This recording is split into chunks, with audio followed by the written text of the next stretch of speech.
is at 7-2. That was so kind of your stock record here.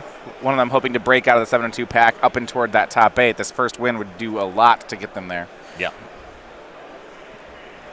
Now my concern here would be that I think Ross can keep pace, but a lot of times when we see these Storm players play against Control, they take them late into the game, and Blue Moon, unlike Jeskai, really struggles to get a clock. Yeah, Blue Moon does not have much in the way of closing speed. For win conditions, we have Snapcaster Mages. He does have 2 Vendilion clicks. That one can pick up the pace, but these 2 Jace the Mind Sculptors and this Keranos Goddess Storms, they're really more liabilities in this matchup. Yeah, as odd as it sounds, Jeskai, the fact that they have Lightning Helixes as well as Bolts, plays pretty well here. Mm-hmm.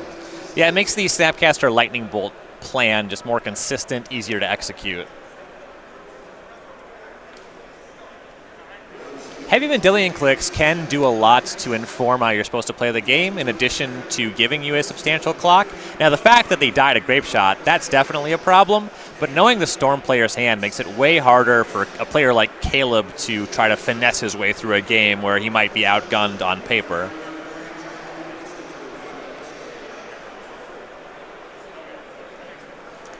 Sleight of hand from Caleb, Serum Visions from Ross. Both are going to set up. Expect to see this one go later than you would for a normal Storm deck. Yeah. And Ross definitely knows the matchup he's playing. If not, from the fact he's playing against Caleb Scherer, this turn 1 play informs that it's Storm pretty strongly, and Ross keeps top with the Serum Visions. Desolate Lighthouse turn 2 here. Wondering how many of Ross's lands are actually untapped. Caleb will just continue cantripping. Here's Sleight of Hand again. In the early turns here, Ross's plan in most matchups is just to hit some land drops, try to check anything that's presented, and Caleb's going to try to enact a similar game plan. You want to keep pace on land drops, sculpt your hand. The plan's going to be to go along. Yeah, both red-blue decks trading back. Just passing the turn. Caleb draws a Serum Visions. The second land for Ross there being the Desolate Lighthouse makes it feel like his hand might be land light. You usually want to have a high volume of blue lands.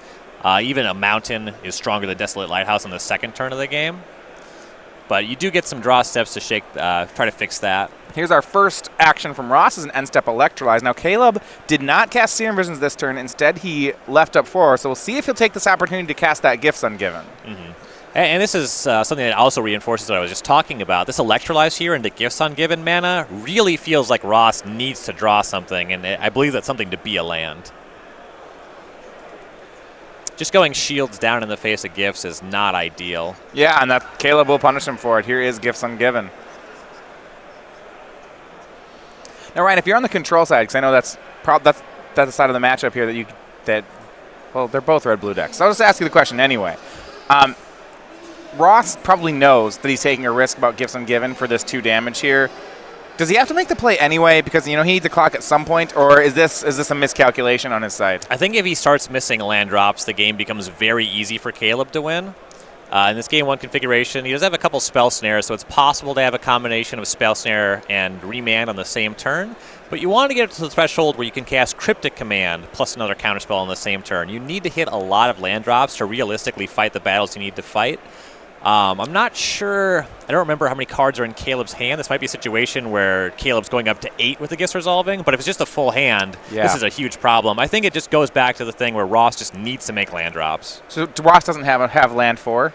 Yeah. I mean, and the turn 2 Lighthouse definitely informed. That's probably what's going on. The Electrolyze is very consistent with that. Yeah, I thought that too, but then his Serum Visions was top. So at that point, if I'm on Caleb's side, I'm just not sure. Yeah. But if he has land 4, this is easy. We see, and Caleb look a much greedier pile than you normally see, Manamorphose, Past in Flames, Noxious Revival, and a second Gifts Ungiven. Caleb is playing the late game. This is a great value pile. Yeah. Yeah, and you mentioned if Caleb has to discard. Well, Caleb was on the play, which means the player on the... I can tell you from enough control mirrors, the guy on the play gets 1 divination for free. That's true. The guy on the draw doesn't. Yeah, that makes it pretty easy. Playing a lot of blue-white in Standard. Sometimes I like being on the play because, then I can cast my first Glimmer and it's fine. Yeah, I've played a lot of matchups like that where my opponent actually misfires and they're on the draw and they cast a Glimmer. And I'm like, what are you going to do? You going to play a land and a spell on your turn? Well, you just discard one of those. Yeah. Manamorphose and Past in Flames go in the hand for Caleb. Noxious and gifts in the graveyard. Yeah, that's a tough pile. You don't want Caleb to have the gifts, and if you don't want him to have the gifts, you also have to bin the Noxious Revival. Giving up the Manamorphose doesn't feel great, though the issue with the Past in Flames, the reason you want to put that in the hand is Caleb gets access to that no matter how you split it. Right. I like this a lot. If you leave Caleb the Noxious Revival or the Gifts Ungiven, then he's going to cast another Gifts Ungiven. And you're denying him card advantage. Now, Ross main phase casting Serum Visions, Ryan, I think supports your argument that he was missing lands. I know that it's not much of an investment to cast Serum Visions, but we're getting to that point in the game where, if I'm Ross, I don't want to spend any of my mana anymore. Yeah.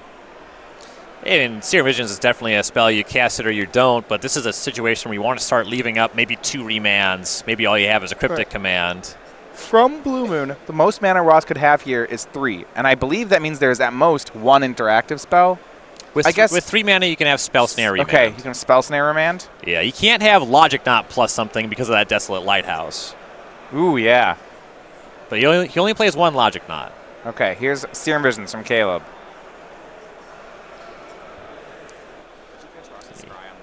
Picked up a Grape Shot there.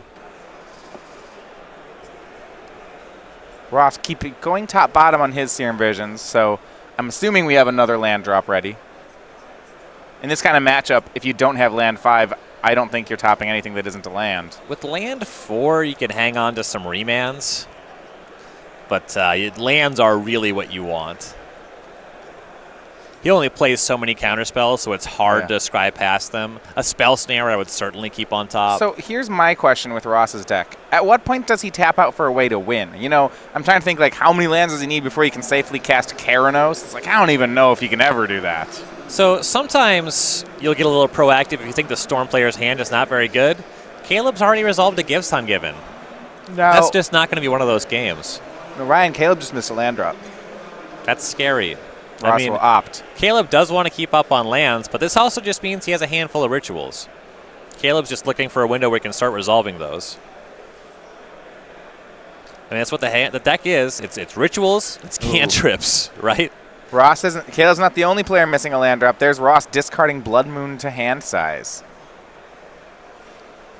Caleb's discard for turn was that Past in Flame, so he still has access to that. Yeah, they're both discarding to hand size here. Right, except Caleb's is fine, and Ross's is bad. I mean, he discarded Blood Moon. He doesn't want the Blood Moon. Yeah, Blood Moon's not really a good card here. But Caleb just discarded a card he still has access to. That's right, discard Blood Moon. Ha. I've never had seen someone discard a Blood Moon. Here's Pyretic Ritual. So Caleb taking the fact that he's missed a land drop again. Ross is on 3 mana. He'll make some plays. So 3 red, 1 spell for the turn. Ross, as you mentioned, Remand Spell Snare is his way to have 2 pieces of interaction. Otherwise, we're looking at 1 counter spell. Here's Desperate Ritual. So this is up to 4 red for Caleb. We know he still has at least 1 Manamorphose. That's frequently where you start these turns where you're not sure exactly what interaction your opponent's going to have, but because he's so heavy on cards, you can freely start on just the Desperate Rituals and Pyretic Rituals. Manamorphose, spell 3 for Caleb. I would think if there's a Spell Snare that Ross would fire it off on this. Do you agree? Like, once the Manamorphose is resolved on Caleb's side, are you respecting Spell Snare at all anymore? Not so much. It's possible that Ross is waiting for a mana creature.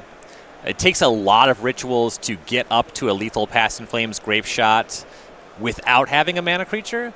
The Caleb might be at that threshold. It's unclear that Ross can win by spell snaring any individual ritual is the thing. So you start to believe things based on the texture here. I think there's an argument for Ross holding on to it. Okay. Caleb can be pretty confident in casting spells, though. Caleb didn't go for the splice play. Yeah, and you see Ross thinking about this ritual as if it is countered, that leaves Caleb with exactly 4 mana. Can't really get anywhere from there. It's also possible that Ross just has nothing. After so many draws, he topped off enough Serum Visions that I feel like he didn't have lands. He kept a lot of cards on top. Like, some of them have to be I don't know. Do something. It's a game 1 situation. Oh, Who knew what Caleb was playing? He could have kept. He could have kept a lightning bolt on top in case he runs into a Baral. You know. Okay.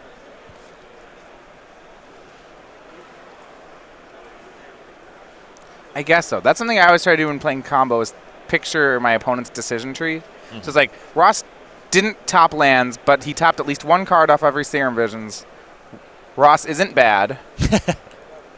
So what must have those cards been? And then I'll be like, well, it probably count, If you want to trace all the way back, the first Serum Visions can that could be anything. Well, that can be keeping even the second Serum Visions, Right. Or a land. That Desolate Lighthouse was probably something that was scried to the top, or even the third land, very likely. It's that most recent Serum Visions that I would think found him a counter spell. Caleb casting his own Serum Visions found his draw was a land. He's not made a land drop for the turn, so that actually plays as mana. Yeah, and Caleb's generated a lot of mana on this turn. It's very possible that he can come up with something huge through 1 point of interaction. Caleb's hand is Remand, Past in Flames, I believe a Gifts Ungiven, a land. I believe a Grape Shot. A Grape Shot. Maybe not the gifts, yeah. Grape Shot, Remand, Past in Flames. He's a mana short of being able to Remand Past in Flames. Of being able to cast both. Ideally, what he'd like to do is cast Past in Flames with Remand backup. Yeah, I mean, he can cast Remand, but he won't have anything left over, so it's not really super worth fighting for. Right, so he hasn't made his land drop. So if Ross, if a Remand happens, Caleb can Remand back. Yeah. And that's what we'll see. Here's Remand from Ross. I'm a bit surprised that Caleb went for all this. If one Remand shuts him down this turn, which it looks like it might, it feels too greedy to have burned all those rituals. Right. Right? Like, of course Ross had a Remand. It almost feels like Caleb's starting here was largely informed by the fact that he had so many cards in hand, and he still has a good amount of leftovers from here. Yeah, he just has Remand, Grape Shot, land. This is he's going to get foiled by a single Remand. Well, he gets to Remand his own Past in Flames, and he can start looking at setting up next turn. He still has that land drop, and then next turn he can lead on Past in Flames, and you might be able to just go off again. But Ross is likely to have a Cryptic Command on the following turn, or at least another Remand. Yeah. What do you think of a different line? And now Caleb draws that ritual, so it's not going to work. What if instead Ross lets that get remanded to his hand, and then just Grape Shots Ross for 10? And then says, all right, well, 6 more to go. I have another Grape Shot in my hand. I think a strange line. Is there any value to that? Because remanding your Past in Flames, that denies Ross the card, and it turns your remand into something else. Okay. Without a mana creature, it's very unlikely that Caleb can realistically use the remand on his combo turn when he's actually comboing. Okay. So no, I wanted to get Ross to 6 because I have C2 Grape Shots. I'm getting excited, like, oh, maybe I can get the last one for those last few points, but that's not real. Yeah, I hear what you're saying. I think it's just that the remand's kind of a dead card, if that's the plan. All right, try number 2. Pyretic Ritual, Past in Flames. Ross, Cryptic Command. So you said the mana would be up. You're right, it was. Manamorphose for Caleb. He's still going. I think the big thing for me is it looks like Caleb started going off because he had an abundance of cards in hand, but he also had an abundance of time. Yeah, and he discarding didn't need to do that. with your Past in Flames deck, it doesn't really cost you too much. You just get that stuff back later. Well, also, Ryan, what if, and I know I'm not trying to backseat drive too much here, but what if Caleb starts that turn so Pyretic Ritual goes up to 3. What if he taps one of his 4 lands and goes Desperate Ritual, Splicing Desperate Ritual? Okay, if Ross has a counterspell, show's over because we didn't leave up our Remand mana. However, if Ross doesn't have it. Well, it's also fine. Yeah, you just lost 1 ritual. 2. He has it. Oh, just 1. Well, just one. by splicing, it only costs you 1. And also, if it works, that whole turn happens, but Caleb's +1 mana because he made that play. And hey, that 1 extra mana on that combo turn, I think means that he wins. Right? Yeah. Because then when that whole thing plays out, where Caleb had the 1 land at the end, you give Caleb 2 lands, everything's fine. As it was, Caleb went for. He was foiled by that Cryptic on the next turn, and now things are looking. Well, I don't want to say terrible. Caleb has a lot of lands. He has 7 mana, 2 Grape Shots. He can flash back a Past in Flames, but Ross probably counters it. The fact that Ross's ability to win the game is so slow means Caleb can rebuild. Is going to keep Caleb in this game potentially, but as soon as a Snapcaster Mage shows up, as soon as the Vendilion Click shows up, things get quite a bit tougher. All right, well, here's the Snapcaster you're talking about. I believe snapping an Opt. So here's a clock.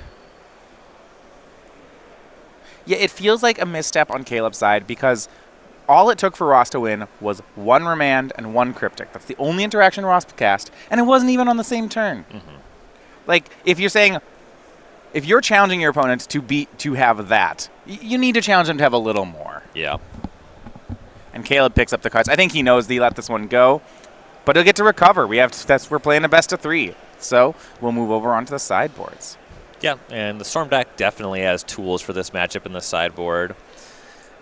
So we go to Caleb. We see 4 pieces of the puzzle, 3 Lightning Bolt, 3 Empty the Warrens, an Abrade, an Echoing Truth, a Gigadrouse, a Shattering Spree, and a Wipe Away. The Gigadrouse, very potent in this matchup. Use that to tap your opponent down. You don't have to worry about a remand anymore once you cast the Gigadrouse. You know, I'm a huge fan of the card Gigadrouse. I always have been. Maybe it's because I used to play High Tide in Legacy, and that's, of course, a great card with that.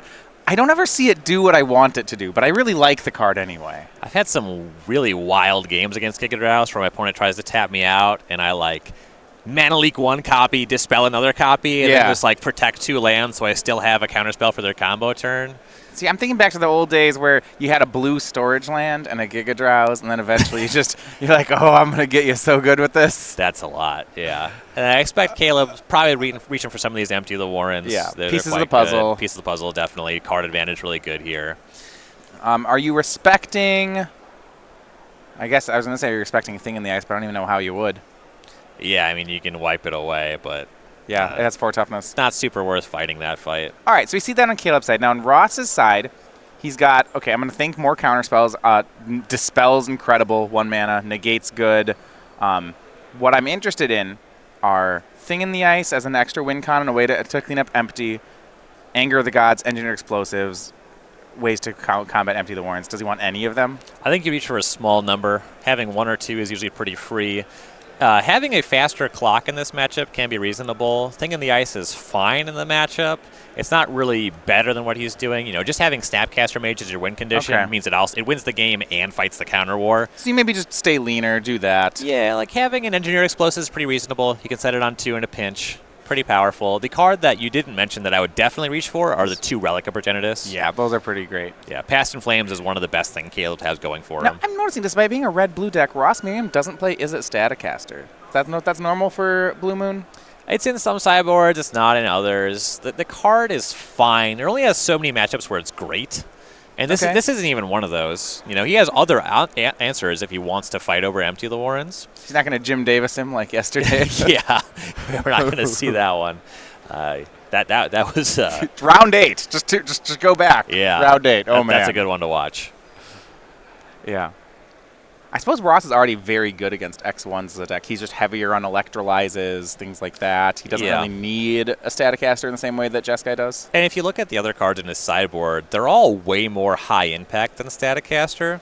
It just in a general sense. I mean, Staticaster is better against some things, but things that don't really appear in Modern.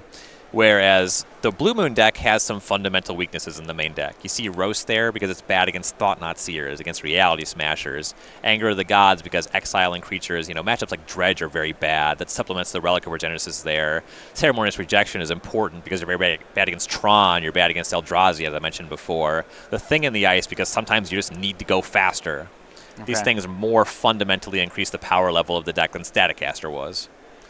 Well, we're going to get ready for game number 2 here. The battle of 2 very different blue-red decks. Now, if you have a blue-red deck of your own that you're building this weekend, head over to StarStateGames.com for a weekly sale. We have Modern Singles up to 25% off. We always have a different sale every week. This week's a pretty good one, especially as we are heading into Modern season. I believe this Sunday, if you play the PPTQ circuit, last one of the Standard season. Starting next week, you're going to need your Modern deck. Yeah, get your Wizards Lightnings. That is not the blue-red deck I'm going to play. I would play both of these before playing that one. Wow. No, that's just a style thing. Choice A is going to be the combo deck. Yep. Choice B is going to be the do-nothing control deck. You don't have to sell me on Storm, but I'm a little offended you play Blue Moon over Wizards. Look, here's like my tier of things I like to play. Like 1 is combo, 2 is do-nothing control, 3 is green 2-drops, I suppose, and then like 20 is tempo. Like just... I will just embarrass myself. It's an acquired taste. I'll be like, this Wizard's Lightning. I'm like, does this go Where does this go? What do I do with this? Why is every decision contextual? Which of these, what lands generate red mana? Both ways I start with Serum Visions here. Yeah, basic island each side, though I don't expect there to be Blood Moons in this game. There are. They might be discarded again. The appeal of Blue Moon to me is I like, I play blue-white Teferi in Standard. And I like decks like that where you literally just play defense. And there's nothing like that in Modern exactly, but Blue Moon's close. I tried to play Blue Moon for several tournaments, and it just disappointed me so much. Periodically, somebody will walk up to me and say, hey, I think I have a Modern deck that you'll like. Moon. And I say, I bet you're wrong. I think what I'd be disappointed in is that I would play it at a local event and someone's homebrew would beat me. Yeah. Because they put some guy who jammed his favorite creatures and made a deck full of them, I probably lose. Well, if they have 4 toughness, definitely. Right. There's a lot of there's that boat you were talking about, the gum boat. Here's Thing in the Ice from Ross. They have come in out of the sideboard. That should be able to cover him against Empty the Warrens. I think that's the appeal of Lantern. Lantern's kind of a do-nothing control deck, if you think about it. Yeah. You're just only playing defense. Definitely. Well, unless you play against Tron, then you just lose. You try to, aggro them, and it doesn't work. That's your lunch break. It's true. They don't mess around. They just beat you. Even if they don't know how the matchup works, they're like, oh, I've never played this before. I'm like, don't worry, man. You'll be fine. You can even cast the wrong card every turn, and I'll probably still lose to you. Caleb continues. He's cast his 4th cantrip from the game now, so he's setting up for something. If only Caleb had a Thing in the Ice. Yeah, he can transform that. Yeah. Ross, Relic of Progenitus. Tap it immediately. Start chunking away those cantrips. Relic does not trigger Thing in the Ice. Wow. Poor deck building considerations. 4th land for Caleb. Casts Pieces of the Puzzle. All 4 basics right now for Caleb. Just playing around that Blood Moon. He has a 5th basic in his deck. I don't think Ross has, as he's not Jeskai, I don't think he has any effects that punish, right? There's no Field of Ruin, Ghost Quarter. Yeah. His non-basic that doesn't produce blue or red is his Desolate Lighthouse. I guess it's white cards that tend to give their opponents basics. Yeah, well, the thing about Blue Moon is you have to have a lot of islands. He has 7 basic islands. You don't have room for stuff like that. Also, the Blood Moons just turn them off. It is quirky, right? It's a control deck that's trying to play Blood Moon, which is a lot more restrictive than it sounds. Yeah. Ross does have the remand for the pieces of the puzzle, so that buys him some time, starts cranking down that Thing in the Ice. As you like to say, Thing out of the ice, the other side of it. You're right. There's the last basic for Caleb. Luckily, he won't be getting Path to Exiled or anything like that. Cryptic counter draw for Ross. Ryan, what do you think about Caleb had land 5 there? He actually didn't even play it. Is that because this is a bait? I think... No, land 5 go. I wanted to see Caleb post comment and be like, haha, and start casting rituals. Yeah. It feels like he just didn't have the remand. I would have at least bluffed the remand. Yeah. It's also unless if Caleb did have a combo outside of the piece of the puzzle, then playing it that way is perfect. Sure, yeah. If it was actually a bait. It wasn't. Yeah. You can sell the bait a little more probably by playing the land. I think that he must be justifying the other way, where Ross might be thinking about land plus combo already. More pieces of the puzzle meets more cryptic command. The Thing is very close to emerging from the ice. Yeah, and actually Caleb has an Empty the Warrens in hand, and that's the Thing in the Ice is just going to keep that in check.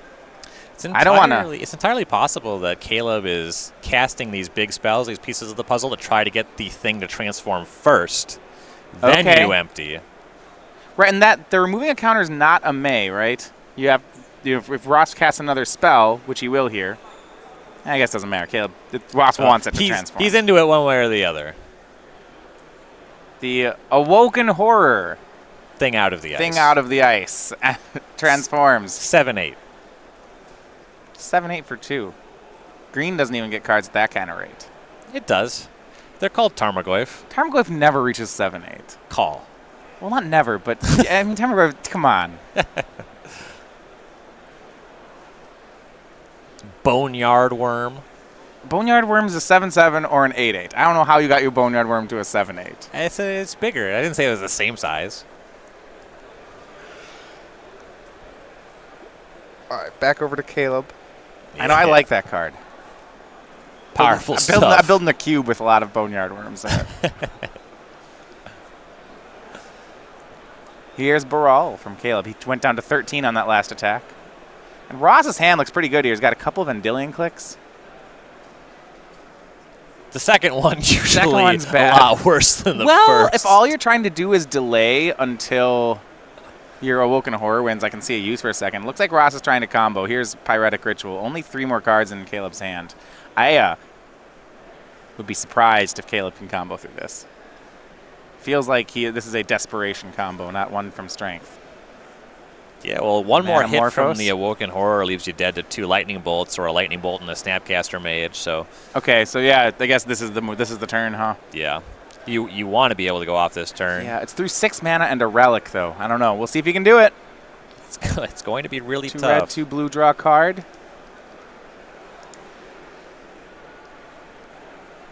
Pieces of the Puzzle is more capable of doing this than Gifts Ungiven because Yeah. you can't get through Past in Flames. However, Caleb's already gone through a couple of the pieces of the puzzle. They'll have to draw into more copies. Slate of Hand from Caleb. With enough mana, and Caleb was close to it, he could Past in Flames right through a Cryptic. You know, he could just play it, let it get countered, and then flash it back. He needs 7 mana for that, and he only has 6, and actually needs 8. He also needs to Yeah. not get relicked. Here's Vendilion Click, showing Empty the Warrens and Desperate Ritual. Oh, is that a Sunbleach to empty? Yeah, I am so, oh man, so pretty much cool. respect. I want that. I just started reading about sun bleaching. I'm trying to figure out ways to make my cards even more embarrassing for my opponent. I mean, I like it if it's actually a factory misprint. I don't like it so much if it's modified. Don't like it if I put it in the back of my car for 7 months. Well, I think that's what you like about it, is that other people don't like it. Yes. And Caleb draws into pieces of the puzzle off the Vendilion Click. Ross actually improved Caleb's hand there. Yeah, that Pieces is great. Finds Manamorphose, Desperate Ritual, Grape Shot, more pieces. Ooh. And Remand. I want almost what Manamorphose pieces here. Yeah, there's a strong temptation to take the Grape Shot. I think the Pieces is for sure coming. Yeah. You might be able to Manamorphose Grape Shot. You have to start considering getting Grape Shots in your hand just because of that relic. Yeah. Yeah. Well, I want to go like pieces Grape Shot, but then I'm going to run out of mana. Yeah. It almost might have to be Morphos Grape Shot here. And then just hope. I don't think, but Caleb's almost out of card draw. I doubt that's going to work. I think he, yeah, this is tough. Mm-hmm. You could just take, Ryan, what if you just take pieces Grape Shot? You have enough mana to cast 1 more pieces. That puts you up to 7 Storm, and then 8, and then hope to find. Well, if you just tap 2 mana, you just find, and then if you cast the next pieces, that's spell 7. Mm-hmm. You find another Grape Shot. Spell 8's Grape Shot. Spell 9's Grape Shot. That's 17. Yeah. It's close. I mean, like if there's another Remand, you lose, but if you just find another Grape Shot, you have exactly 17. Yeah. Now Ross has a second Vendilion Click, which is going to mess that up. But Caleb doesn't know that. I guess the second click might just come in clutch. And that's what Caleb does. Pieces Grape Shot. And even has a Ritual here. If he plays Ritual instead of Grape Shot here, Ross will Vendilion Click away Caleb's second pieces. That seems likely. Or the Grape Shot. Yeah. Something bad will happen. Either of those is a good one to click away. Actually, would be most brutal is what if Caleb finds the second Grape Shot, casts the first Grape Shot, and with the Storm Trigger on the stack, Ross, he Vendilion clicks it away. That would be brutal. Spell 7 is Desperate Ritual.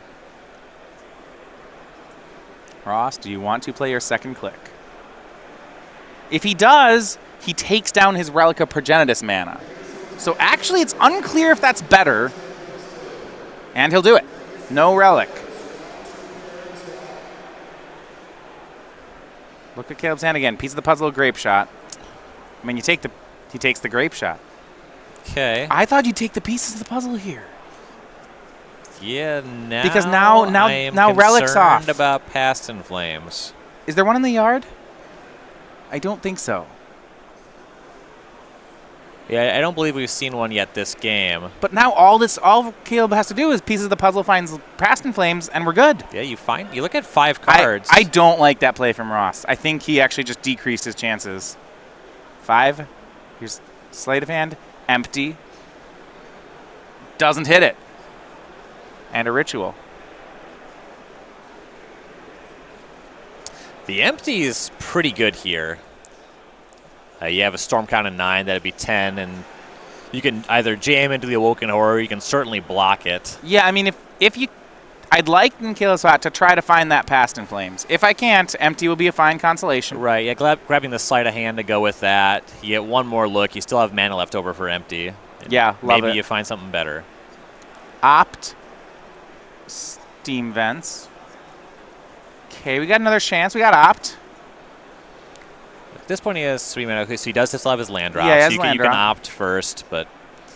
Yeah, might as well. I guess even if he finds Past in Flames, doesn't matter anymore. Yeah, don't know what the 3rd card in the hand is. Oh, Sleight of Hand. Okay. So it's Sleight of Hand, Opt, and empty. Pyretic. I think you would have to find Manamorphose here to really Repeal. make everything come together. But he does get more goblins for these cantrips. Yeah, he'll take the Pyretic Ritual. Yeah, you can And that's still, just 2 more goblins. I think. Right, you can still cast the cantrip and the ritual and the goblins. From 3, 4, 3. He could still maybe do something big if he draws a Manamorphose here. All right, here's Opt. 12th spell of the turn. And then Scry to the bottom. Yeah, Manamorphose would be the big one. Something blue. So, all right, Pyretic spell 13 and empty spell 14. All right, 28 goblins. Does Ross have a sweeper or is he dead?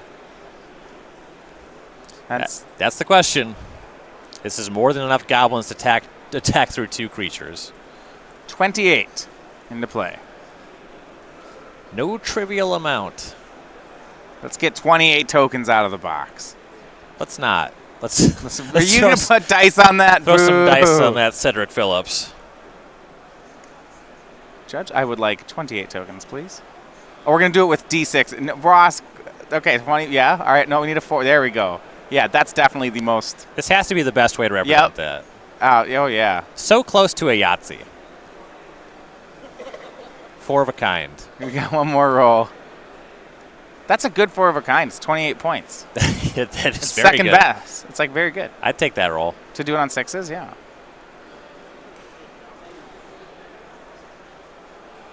A strong Yahtzee board. Pretty strong magic board, too. I guess Ross can cryptic his way out of this. Just a cryptic and a snapcaster, and Ross probably still wins. already able to come across for 10. Well, he'd probably just pass the turn, cryptic to tap, Yep. hit. Next turn, you have at least 10 damage coming in. Yeah. Actually, all it would take is a snapcaster mage. Yep. Yeah, Caleb's dead to 1 snapcaster, isn't he? Right, already. Well, there goes the Cryptus in the graveyard, Woo. so that changes that a little bit. Frost doesn't have a cryptic or Anger of the Gods, though. It's not good. The way he's looking, I think he's got something. No, Desolate Lighthouse, that's not anything. Caleb gets it. The goblins do the work, and we're gone to game 3. And it looked like Ross's hand at the end there, pretty heavy on lands. He left himself a little bit exposed to a Past in Flames, but the goblins are what got him, and I don't think there's anything he could have done about that. Yeah. I want to go back to that second. Yeah, the second Vendilion click was an interesting play. It certainly was a risk on his side. Left him dead to Past in Flames.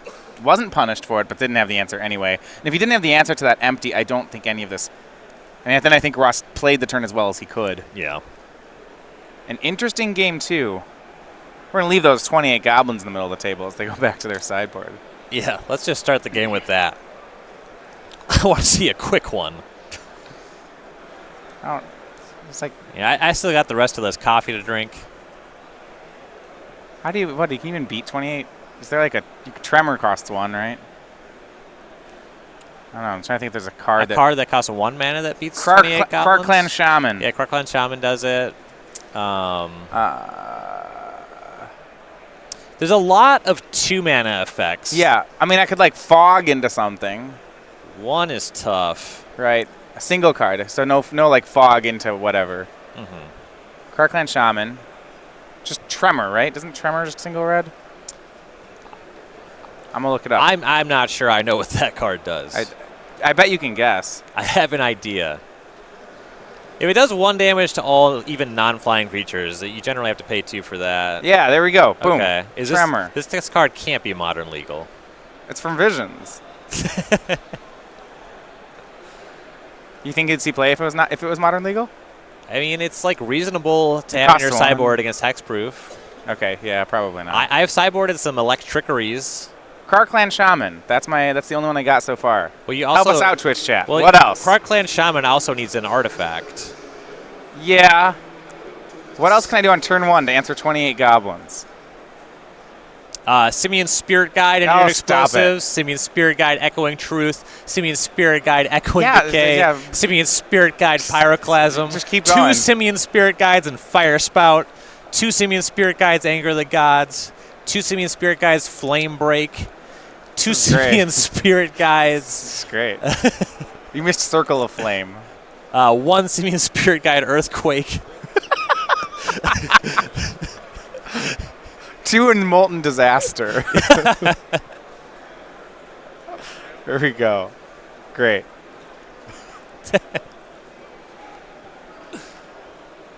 How many before I can make Caltrops? I can Mox Opal into it. Is that even legal? Caltrops, I don't believe is legal. I think 6th edition okay. is where we're looking for Caltrops. Yeah, like Mox Opals, Mox Opal, second Mox Opal, Caltrops, Darksteel Citadel Welding Jar.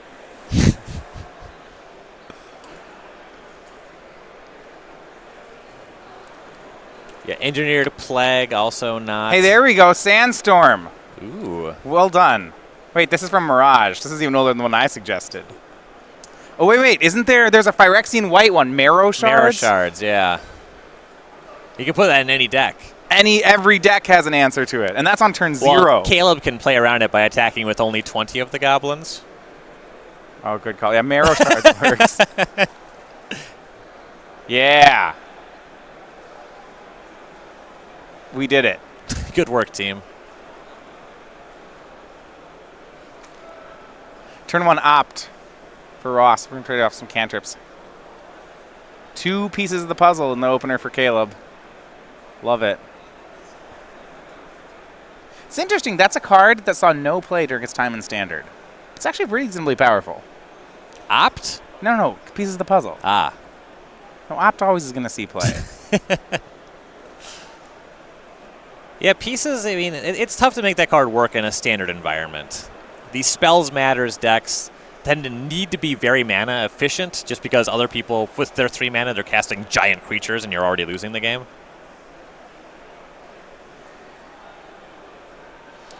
When you get a higher volume of 1 mana cantrips and more rituals as you go into a higher powered format, cards like Pieces just work a lot better. Casting your pieces into 2 3-mana spells, it's just, yeah. No one has time for that. Right. Yeah, when you go back into higher power formats, there are more decks that really take their time to win the game. That's when you can really spend your time spinning tires, generating value. Another opt here for Ross.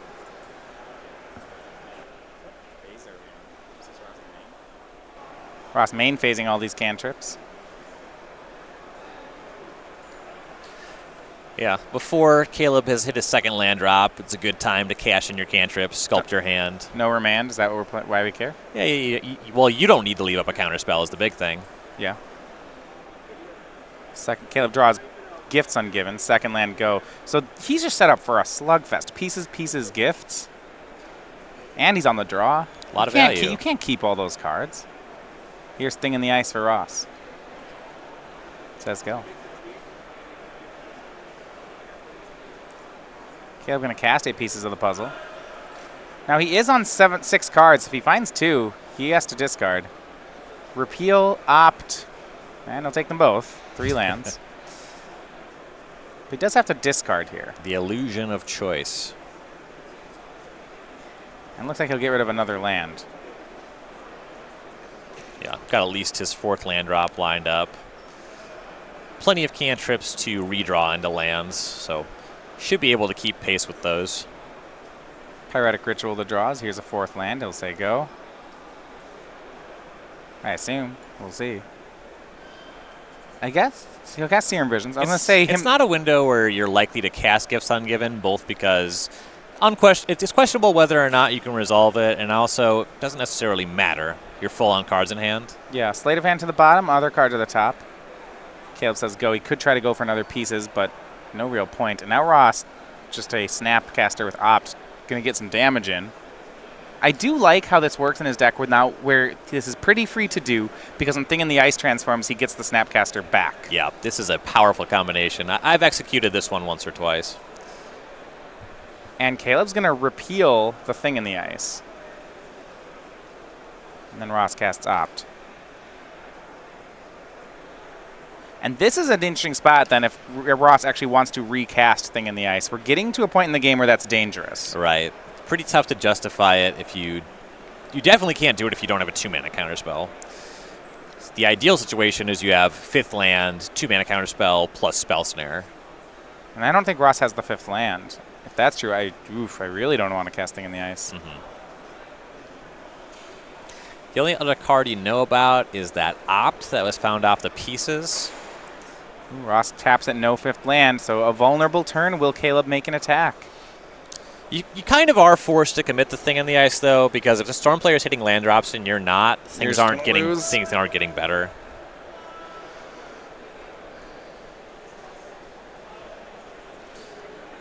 Land 5. Caleb sees the opening but does not go for it. He'll just pass. Opt from Ross.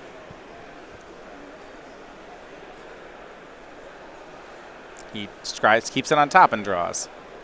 I think we found a land with that. It was an island. Attack for 2, Caleb to 16. 16 both.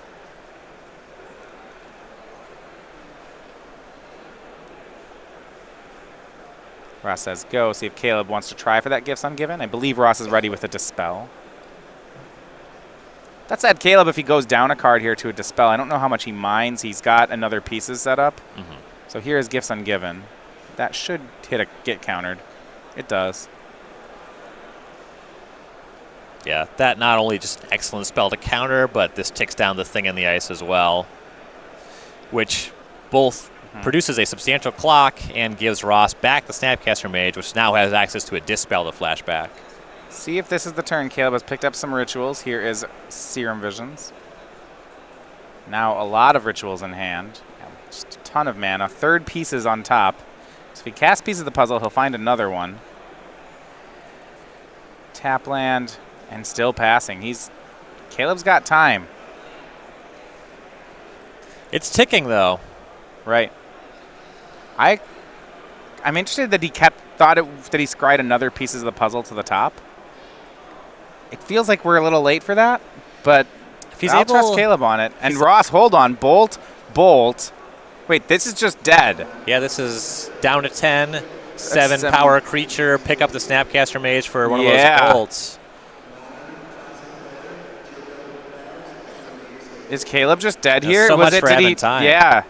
He's down to 3. I mean, the texture of that turn was really similar to the turn where Caleb went for it in Game 2, but he elected not to this game. Snap Bolt. Are we dead? Caleb will remand the Bolt back into Ross's hand.